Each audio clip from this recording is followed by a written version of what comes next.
Okay, so proceed tayo sa problem number 2. So if you notice, pare-pareho lang yung 1 and 2 natin. But it differs here. At last, so instead na cash yung binayad sa problem 2 will be in a form of shares. Diba? Pwede rin shares ang ibayad sa acquirer. So same process. Considerations paid less fair value of net assets of the acquiree equals goodwill or gain. Yan. So magkano ba yung binayad? 10,000 shares with par value 10 and 40 na market value. So anong sabi yung standard? Consideration transferred or paid should be measured at fair value. So dapat ito yung 40 yung gamitin natin. So 10,000 shares times 40 na market value per share, that would be 400,000. So less fair value of net assets, same pa rin, 475. So 475 yung value ni acquiree, yung binayad natin 400 lang. So basically, we'll have, or the acquirer has recognized a gain of 75. Gain on bargain purchase. So yun lang. By the way, let us also prepare the entries para mas makita natin or mas understand natin yung problem. So balik tayo sa problem 1. Ano ba yung entry dito sa books ni acquirer? So simply recognize the assets. So ano ba yung na-receive ni acquirer? So na-receive na yung current asset ni Lilia or the acquiree at fair value 225. Na-receive din niya yung plant assets with fair value na 400. So take note, book values are irrelevant. Book values sa books ni acquiree because all assets or liabilities are recognized at fair value. Then, recognize din natin yung liability na 150,000. So, debit the assets of the acquiree, credit liabilities. Then, record the payment. So, nagbayad tayo ng 500,000. So, of course, that would be credit 500,000. So, balance na ba? 225 plus 400, 6252. Then sa baba, 150 plus 500, 650. So, may balance na 25. Of course, that 25 is our goodwill. So, for problem number 2, the corresponding entry would be the same except for the payment, since our payment here will be in the form of shares. So debit pa rin, current assets 225, plant assets 400, credit liability 150. So instead na cash, ano yung payment? Shares. Ano ba yung entry pag mag-issue ng shares? So credit, ordinary share capital at par value, di ba? Sa basic accounting dapat share capital always at par value. So magkano ba yung par value natin? 10 par value. So 10,000 times 100 ay 10,000 shares, that would be 100. Then, paano yung excess? So, diba, the excess of fair value over par value will be credited to share premium. So, 40 minus 10 times 10,000 shares, that would be 400. So, by the way, ang gamit dito sa problem is capital stock and additional paid-in capital. So, same lang yan. Capital stock is the old term for ordinary share capital, while APIC or additional paid-in capital is that old term for share premium. So do not be confused ha. So balance na ba? So 225 plus 400, 625 yung debit, 150 plus 100 plus 400, 650. So kulang yung credit natin.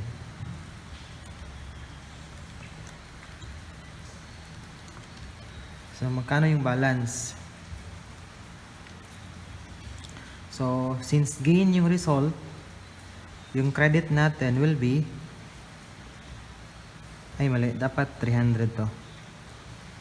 Since 40 minus 10 is equal to 30. So 300.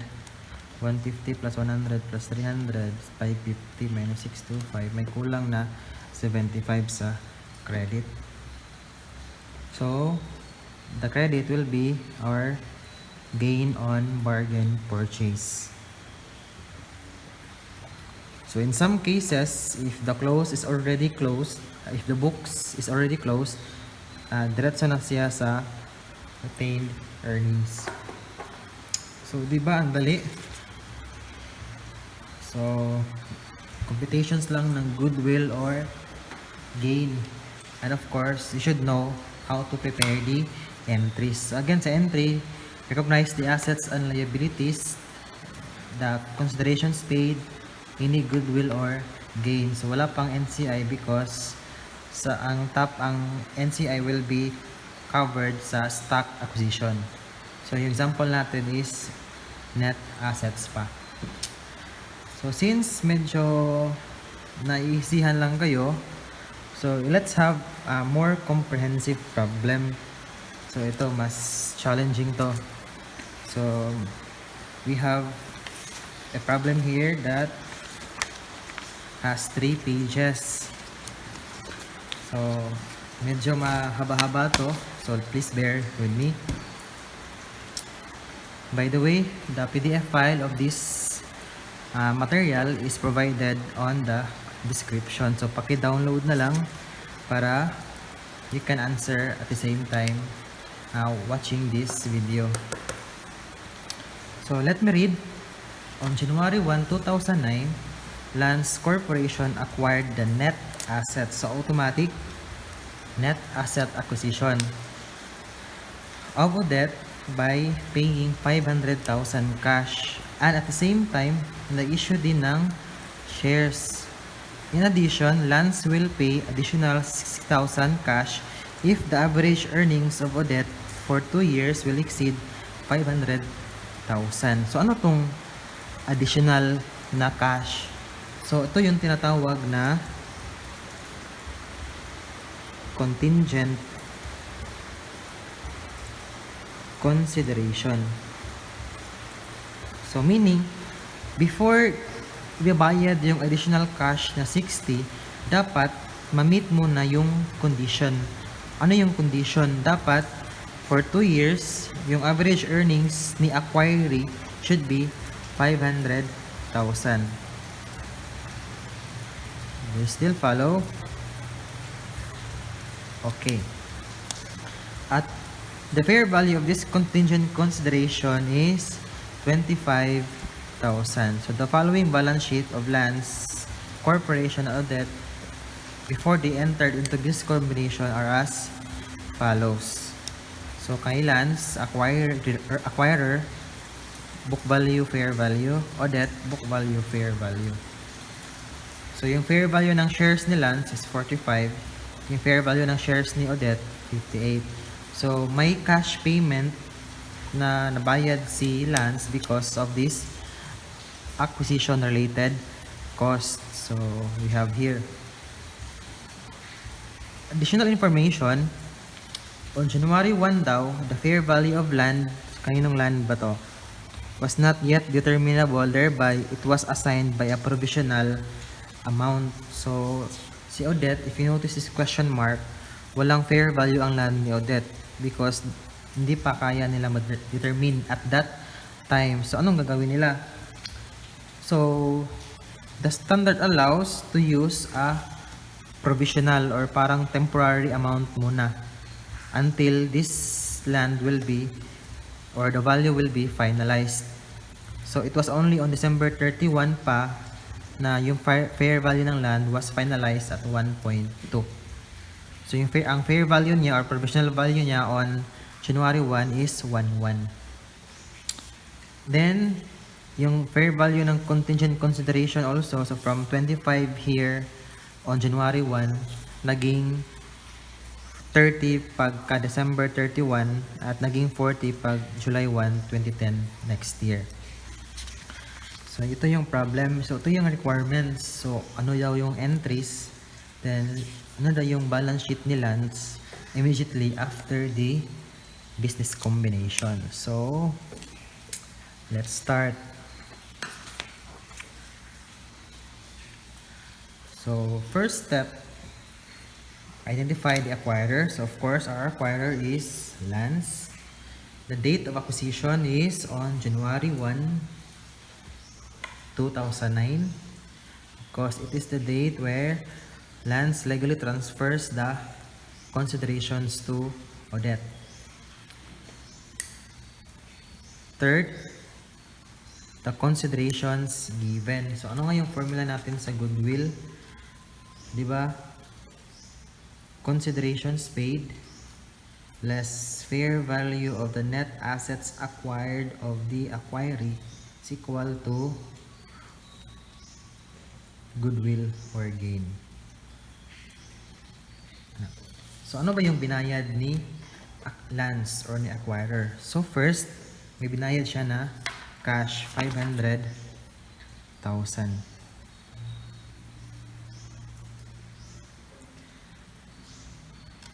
Then aside from cash, Lance also issued 60,000 shares. So dapat all considerations paid should be measured at fair value. So ilang shares ba? 60,000 shares times fair value. So anong fair value? 45 or 58? Syempre kung sino yung nag-i-issue, si Lance yung nag-issue, so dapat yung fair value niya ang gagamitin. So 60,000 times 45, that would be 2,700,000.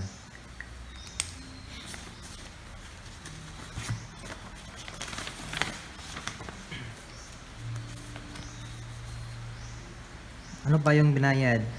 So in addition, magbabayad daw ng additional 60,000 if ma-meet yung condition. So i-record pa natin yung 60,000. No, because this 60,000 was not yet paid. So anong sabi ng standard sa contingent consideration since wala pa yung actual payment? So the contingent consideration should be measured at fair value on the date of the acquisition. Ito. So given naman, ang fair value daw niya on the date is 25. So record din natin to since kasama din to sa considerations paid, contingent consideration payable or simply contingent consideration, that would be its fair value 25,000. So you follow? So ang total considerations natin, ang total na binayad is 3,225,000.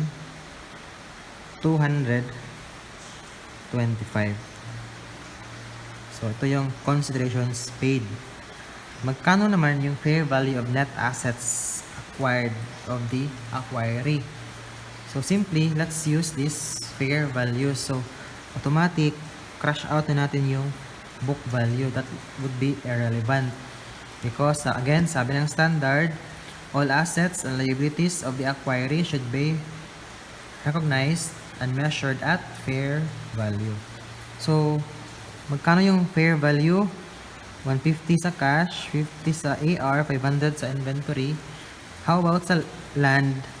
Since wala pang fair value, let's use this provisional amount. So, 1,1. So, plus fair value ng building.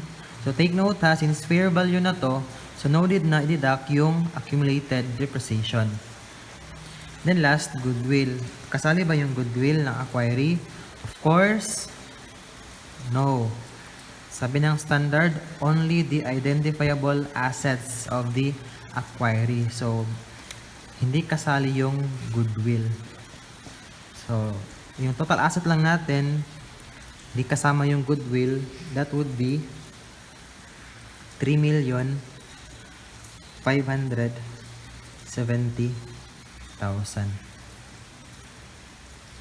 Then, liability natin, accounts payable and bonds payable, fair value, that would be 800,000. So, meron na tayong fair value ng assets at fair value ng liabilities. So, balik tayo sa formula. Diba, fair value of net assets is equal to asset minus liability at fair value. So, yung na-compute natin kanina, 3,570,000 less 800,000. So, the net asset will be 2,770,000. So, since mas malaki yung binayad, so the resulting amount will be considered as goodwill 455. So, that would be our goodwill as a result of the business combination.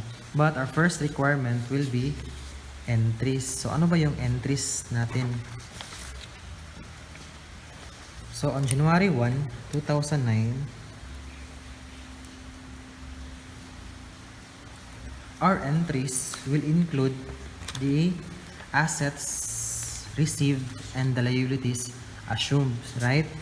So, simply debit those assets of the acquiree at fair value. So, isa-isahin natin. First, cash ni acquiree, 150. Second, accounts receivable, 40. Inventory, 500. Then, land, 11. Building, 1,780.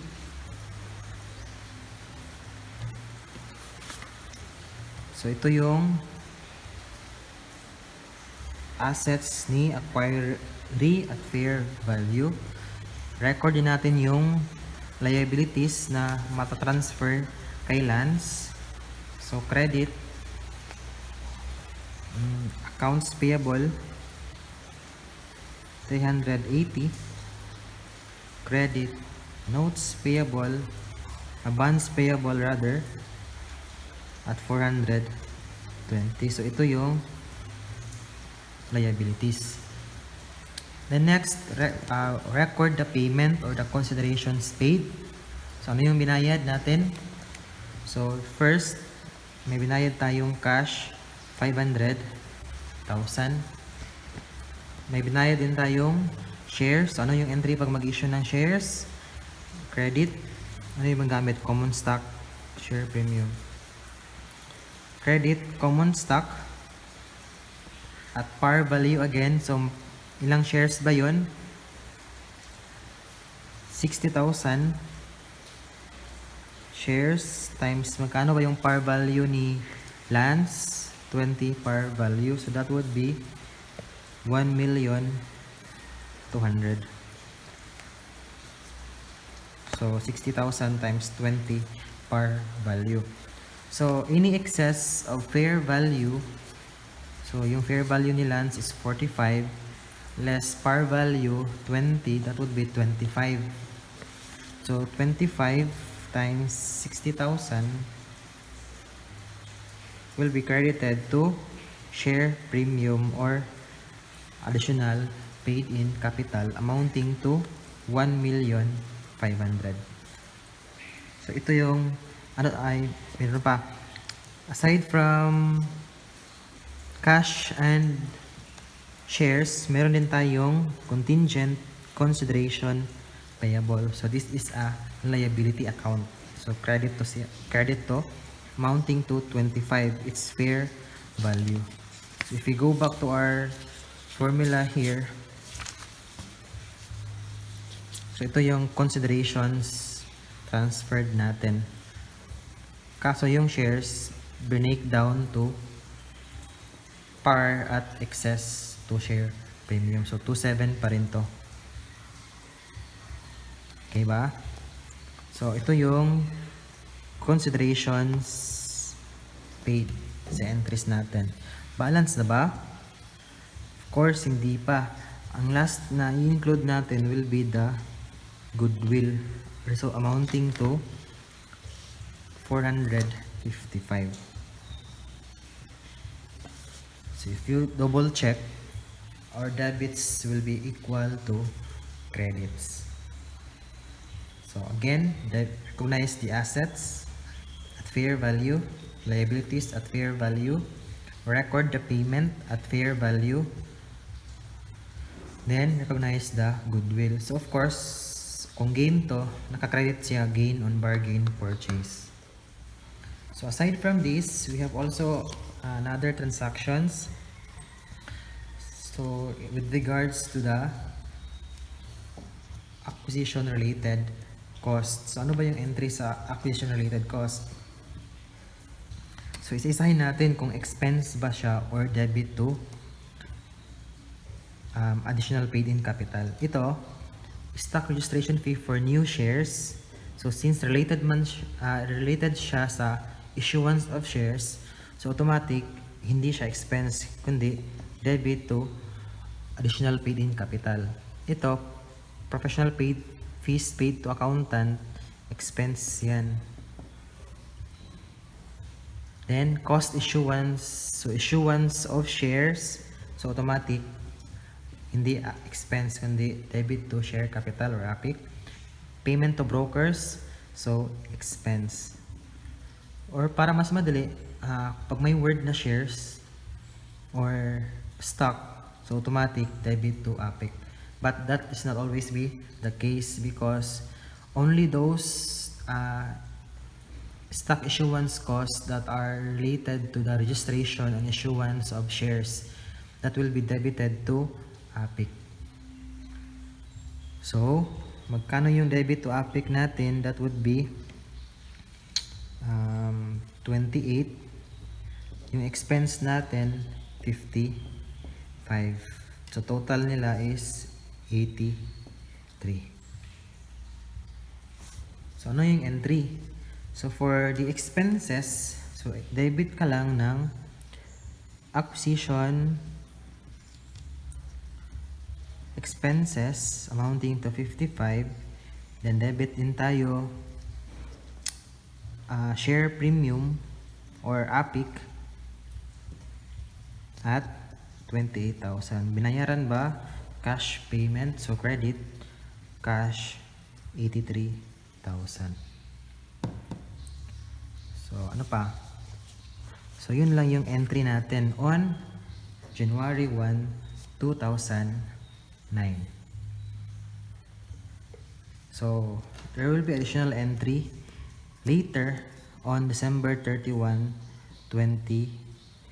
2009, but I will discuss it later. Proceed muna tayo dito sa balance sheet of Lance Corporation immediately after the business combination. So, paano ba yun? So, ang concept lang niya is simply yung beginning balance ni Lance, so itong mga at book value. So, no need to revalue the assets and liabilities of Lanza. So at carrying amount pa rin siya or book value. So only the assets and liabilities of the acquiree should be revalued at fair value. But for acquirer, no need. So beginning lang ni acquirer, plus lang natin yung additional from the acquiree at fair value. Of course, after considering all these entries. So let's start. So for my format na dyan, so let's just fill in the amounts of each account titles. So first, cash. Magkano ba yung cash natin? So beginning cash natin is 550. Nadagdagan ng 150 from Odette acquiree. Tapos, may binayad tayong 500 na cash payment. Then, may binayaran rin tayong 83 na expenses. So, ano yung net cash natin? So, 550 plus 150 minus 500 minus 83, that would be 117,000. Accounts receivable natin, 50 plus fair value 40. So, that would be 90,000. Then, inventory natin, beginning ni Lance, 150 plus fair value 500. Ito, that would be 650,000. And then land, beginning ni Lance, 5 million plus 1 ni Odette, that would be 6,100,000. Building, 3,800,000 3 million plus 1,780, that would be 4,780. Then, copy lang natin yung accumulated depreciation na 800,000. How about our goodwill? So, of course, beginning ni parent or ni acquirer, 100. So, add natin yung goodwill as a result of business combination, which is 455. So, ang total goodwill natin sa balance sheet is 555,000. Do you follow? So, beginning ni acquirer, 100 plus goodwill as a result of business combination, 455. So, that is 555. So, total assets natin is 11,492,000. Proceed tayo sa liability. So, simple lang. 450 plus 380. That would be 830,000. Bonds payable, 500 plus 420. That would be 920,000. Common stock. So, 2 million, i-add ba natin yung common stock ni Odette? No. So, di ba, only the assets and liabilities are recognized. So, no need na to include the shareholders' equity of the acquiree. So, anong mangyayari sa common stock? Is there any changes sa common stock ni acquirer? Of course, because na-issue tayo ng bagong shares. So, our common stock will increase. So, from 2 million, ang common stock sa new issuance is 1,2. So, ang common stock natin ngayon is 3,200,000. Share premium or APIC, beginning natin is 1,5 plus share premium on the new issuance, 1,5. Then, of course, minus 28 because ito yung stock issuance cost natin. So again, beginning plus new issuance minus stock issuance cost, 28. That would be 2,972,000. The last, retained earnings, 3,600,000. Ano ba yung maka-affect sa retained earnings natin? Of course, itong expenses. Because expenses are ultimately close to retained earnings. So, expense man siya.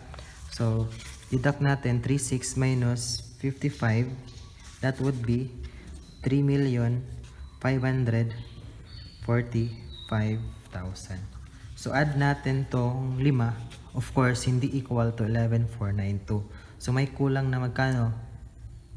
So, kulang ng 25,000. So, ano ba itong 25,000? So, ito yung contingent consideration payable. So, part na siya sa liability ni acquirer.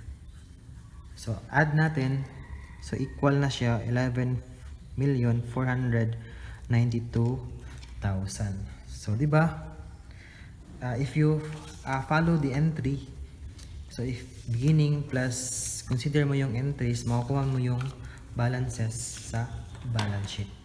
Okay, dito tayo sa problem solving. So, di ba pag mga quiz or multiple choice na exam, ang requirement kung hindi man theory, it will require a particular amount or problem solving. So, sa problem solving, madali lang siya if naintindihan mo yung theory, especially ano yung effect ng mga entries na prepare natin kanina, yung ito. So, kahit hindi nyo kapisado yung formula, as long as you understood the concepts, so baliktarin man yung problem, kaya niyong sagutin. So, let's proceed to number 1 requirement. So, on January 1 daw, magkano yung goodwill or bargain purchase as a result of business combination. So, careful tayo dito because yung question is goodwill as a result of business combination. So, na-compute na natin ito kanina. Yung answer is 455. So, bakit sinabi kong careful? Bakit? Because sometimes the question would go like this: how much is the goodwill in the books of acquirer after the business combination? Meaning, after sa business combination, yung balance sheet after the business combination. So, ito yung answer kung yun yung question. So, again, if ang tanong is business combination lang, ang answer is 455. But if the requirement is how much is the goodwill in the books of the acquirer after the combination, so add natin yung beginning balance ni acquirer, which is 100. So, 455 plus 100. So, careful ha sa requirement. For number 2, ang requirement is the cash balance of lands after the combination again. So, you can answer it by following the beginning balance and then the entries. So, for example, beginning balance, consider mo tong entries. So, makukuha mo yung answer. Or pwede din tong sundin nyo yung formula natin. Cash beginning plus cash ni acquiree. Of course, minus cash payment or cash consideration. Then minus cash paid. So, hinighlight ko yung paid because sometimes there are some acquisition related costs that are only incurred but not paid.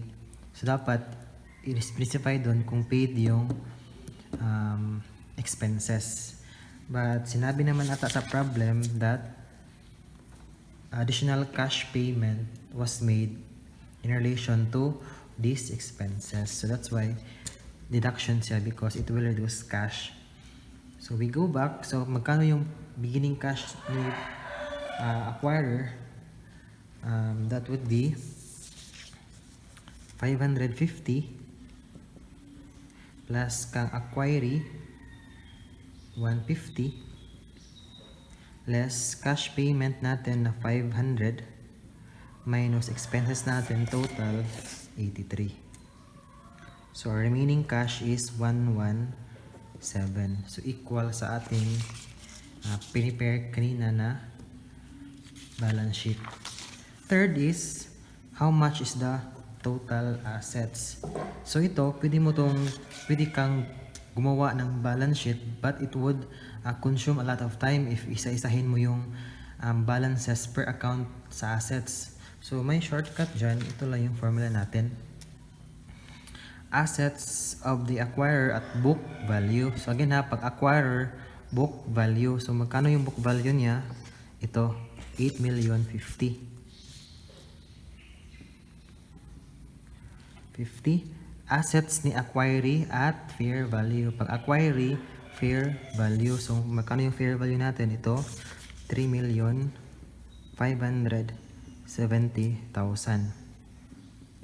Then, cash or non-cash consideration because syempre pag cash less yan yung effect sa asset, then pag non-cash same pa rin yung effect, deduction sa total assets. So may binayad tayo na cash 500, so deduct, Then expenses paid, deduct pa rin. Then of course, goodwill on pieces combination because the 455 goodwill as a result of the combination will increase the total asset of the acquirer equal to 455. So ang total asset natin, do the math, will be 11,492,000. So equal sa prepare natin kanina na balance sheet 11,492. Di ba? So no need na to prepare the formal balance sheet to compute the total assets. So just understand the concept.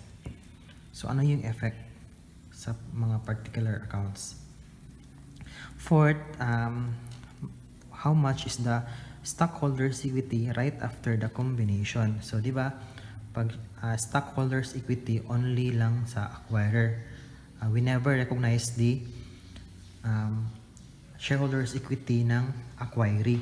So ano lang yung maka-affect sa shareholders equity ni acquirer? Of course, only if there is a share consideration. So kung share yung binayad as payment. Minus expenses paid. Bakit? Since total she yung, di ba, she is common stock, share premium, and retained earnings. So pag expenses paid, regardless if expense ba siya or stock issuance cost, it will decrease the share premium and the retained earnings. So yung effect, same pa rin. Then of course, mali ito. Dapat plus gain on bargain purchase because gain on bargain purchase will increase the retained earnings. So, magkano yung beginning balance ni Lance or acquirer? Ito yung shareholders equity niya. Ang total niyan is 7,100,000. So 7,100,000 plus share consideration yung fair value. Total nun is ito, di ba? 2,700,000.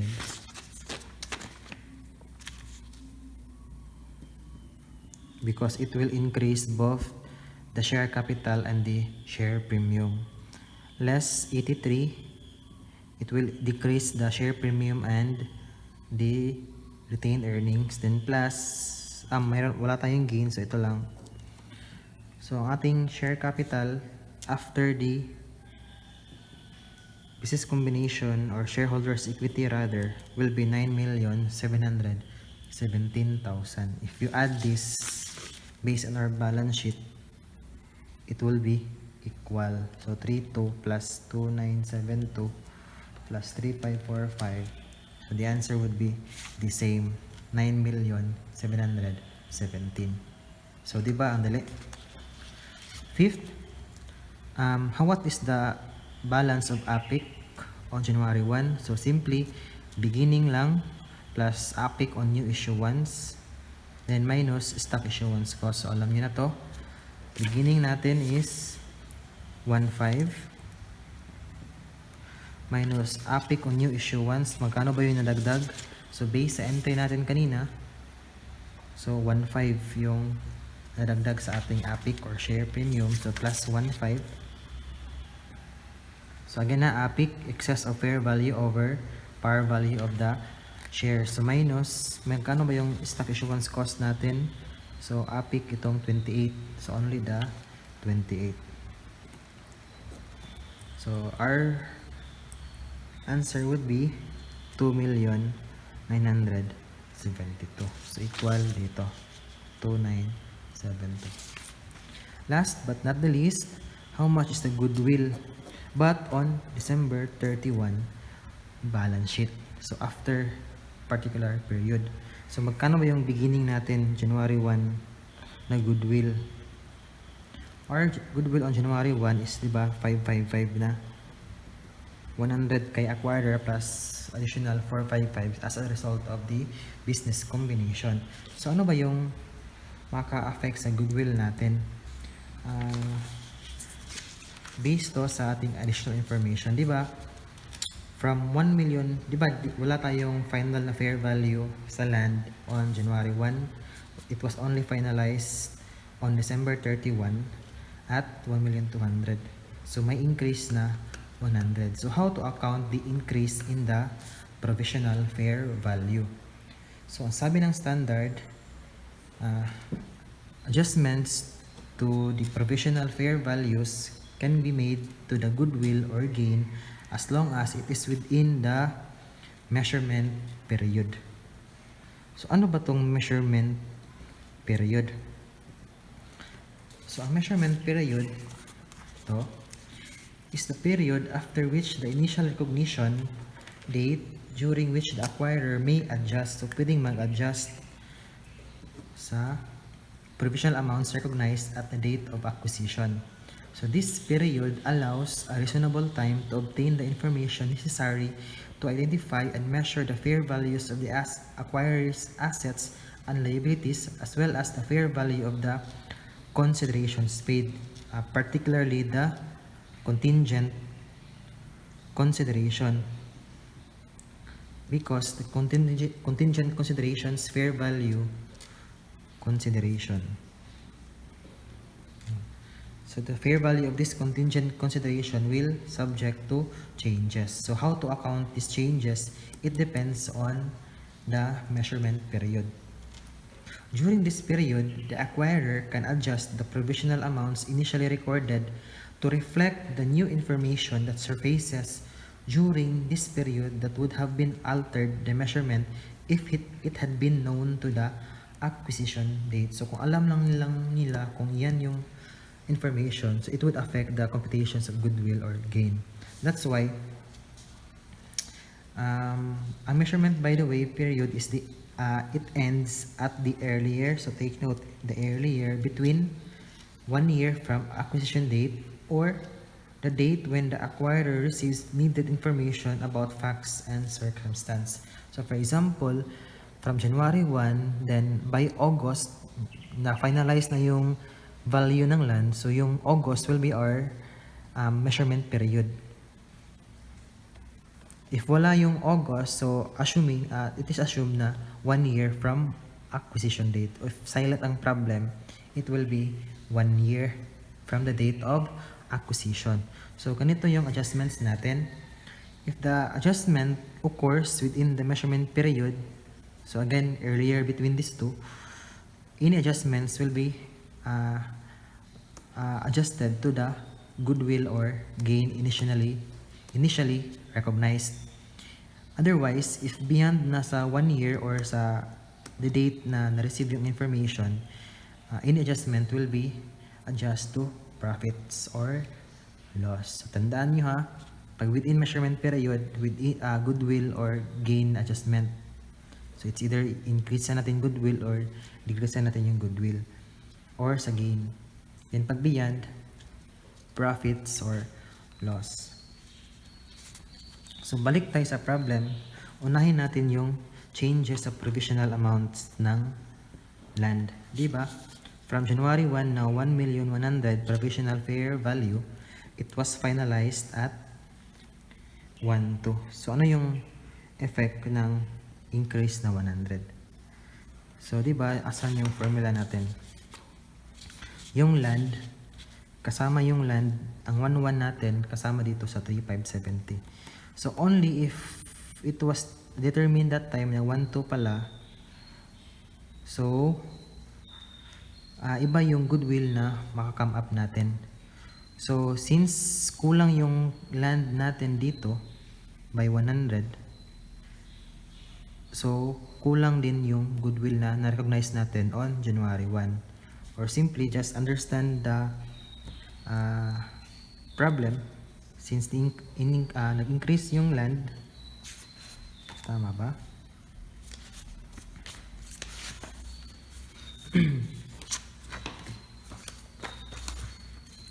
Since nag-increase yung land, so debit tayo ng land sa ating entry, land 100, credit goodwill 100. Nagets ba? Because kulang yung na-deduct natin dito. Dapat, di ba, yung assets, net asset, di-deduct natin sa considerations paid. 1,1 lang yung na-include, so kulang ng 100. So, deduct natin yung goodwill 100. Do you follow? So, yan yung effect niya sa goodwill. Since within 1 year man siya because the changes was made within 1 year measurement period, so adjustments will be made to goodwill. Otherwise, it will be recognized as gain or profits or loss natin.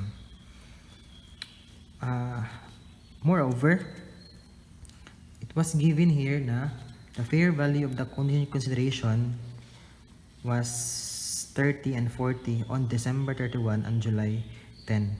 So from 25 on January 1, it increases to 30. So sa contingent consideration naman tayo.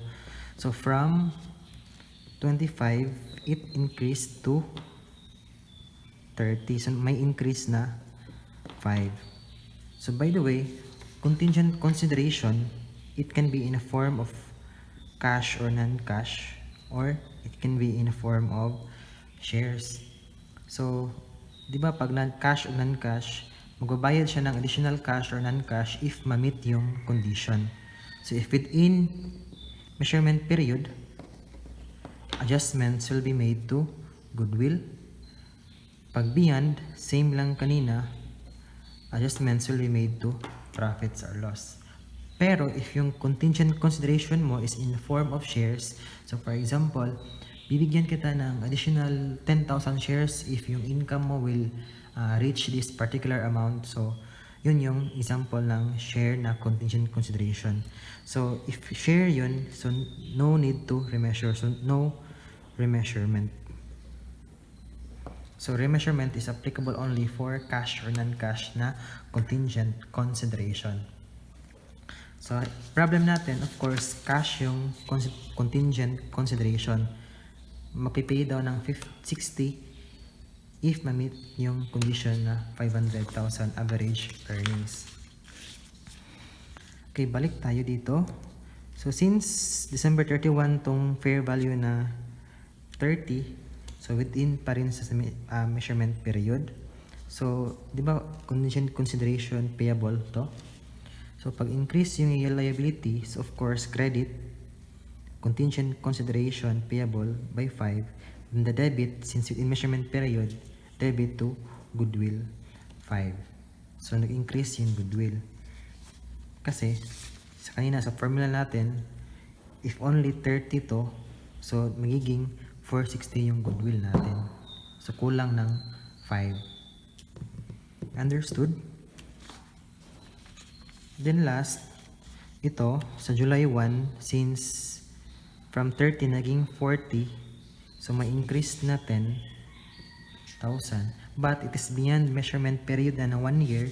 So any changes, so credit pa rin tayo ng 10 since nag-increase yung liability natin.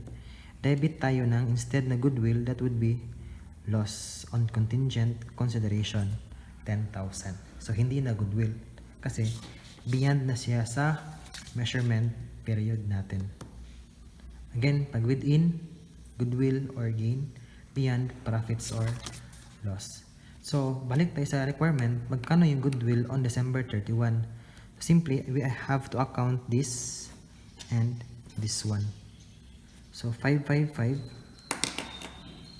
plus, minus pala 100 plus 5. So, magkano to? That would be 555 minus 100 plus 5. So, the answer would be 460,000. Okay, yun lang po for this video. So, if you have any questions, so feel free to ask it in the comments or you can PM me in the messenger. So, thank you po.